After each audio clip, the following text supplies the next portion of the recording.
Kelem bu babamın oğlanı.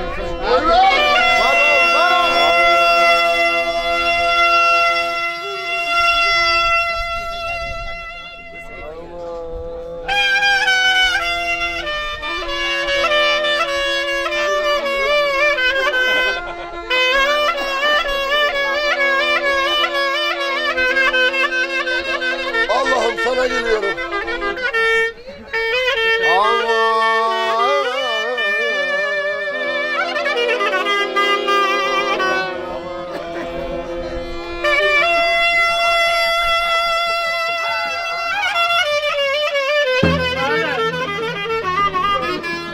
Daracım mert mi olur?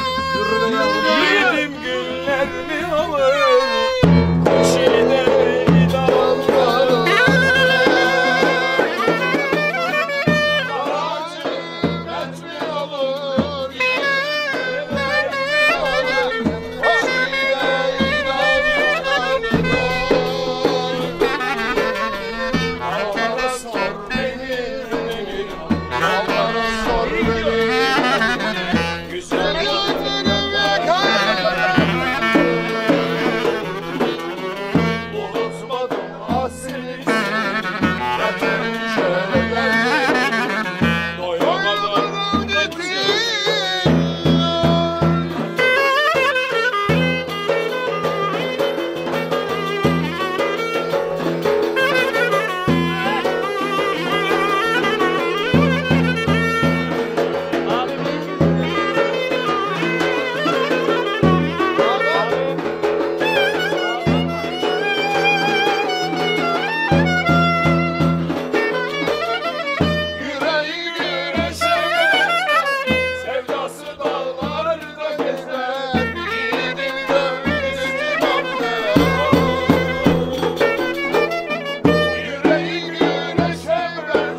Cebimde yok parası, bafradır cigarası, yüreğimde yarası.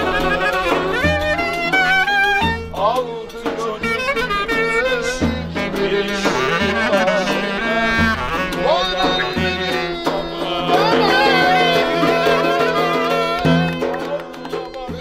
babam, Allah'ın açar babam, kara gün geçer babam.